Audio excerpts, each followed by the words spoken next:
Hi, I'm Alex Cantelmo, and I'm here with Lemar and Frank from Tubbi and Martin, that short that they did. I'm here with BBC One. And alright, I'm going to ask them a couple questions about their movie. Here we go. So, Lemar, you're an independent filmmaker. Yes, well, I guess was that the extent of your question there? Well, no, but you kind of interjected in the middle there, so I was going to let you talk. My apologies, excuse me. Alright. Alright, you're an independent filmmaker. How has that prepared you for a unique perspective on this film, this pilot that you have for the FX network? Well, you see, when I was working with Julia Roberts on the set of My Guitar and Vagina, a independent film we made back in, I think it was '97, not too many people know about it, I realized then that I had a strong taste of humor as I played the antagonist in that film, and that role really set me up for a lot of things I plan to do in the future. Alright. I didn't actually know that any movies such like that existed, but... Yes, a small limited release. Limited release. Only here in the UK. What do you think about Julia Roberts? She has a really big mouth. She's a horrid-looking woman. She actually played more so the role of the guitar. Okay, well, enough about your sordid film history. How is it to work with Frank? I hear he's maybe a little difficult to work with. Yes, Frank came in. He was a roofer that I met at a coffee shop. He's actually a very lewd person. Not quite like the Tubby you see on set. He cusses frequently, drinks, smokes a lot. I think he has a strong drug problem and habit. A horrid racist. A lot of racial comments. I don't even think he knows I'm British. I noticed a lot of times that he will laugh at my accent on the set, and So, I mean, how did you deal with that? Just blatant racism? Well, I noticed that it just passes on. We had a caterer come in who was a female of Asian descent, and he says to her, and I'm quoting this, he says to her, "Hey Gook Eyes, come over here and ride the Tubby train." The Tubby train?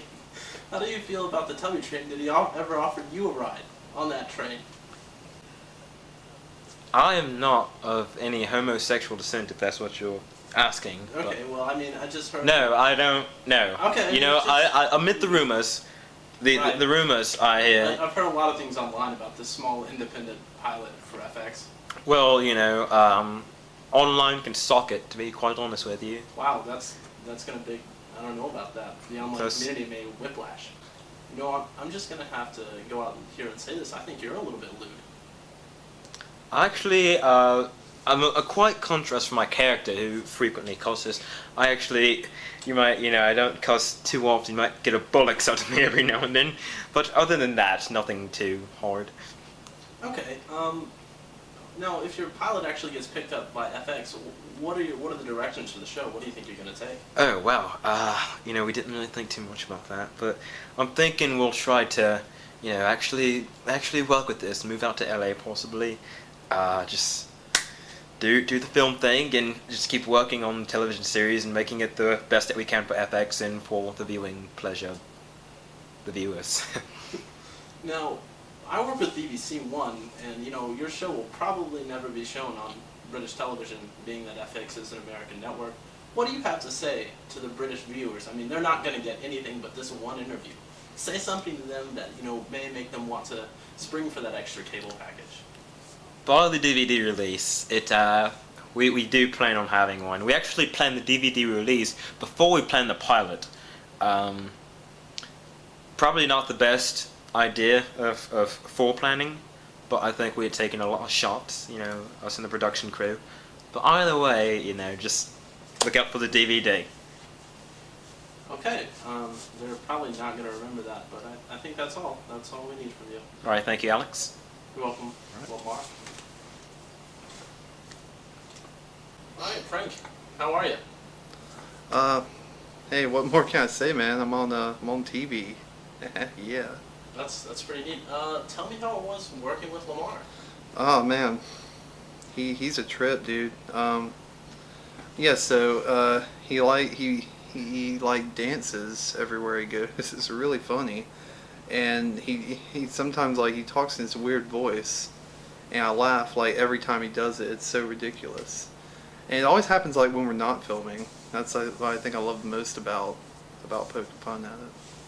That's neat. So, Lemar is black.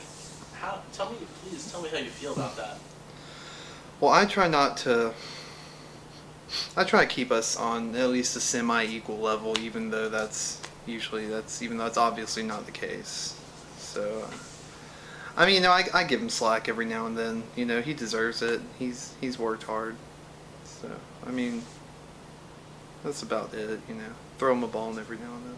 Right. So, in Martin and Tubbi, you play the role of Tubbi. Tell me, where did you find the influence, or where did you find it within yourself to play this role so effectively?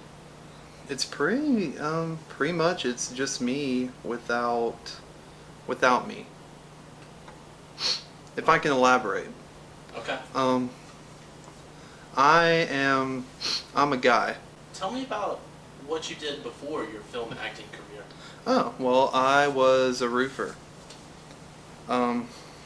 Mostly summer seasons, of course, because that's the worst time to be a roofer. Pretty much hammer and nail type stuff.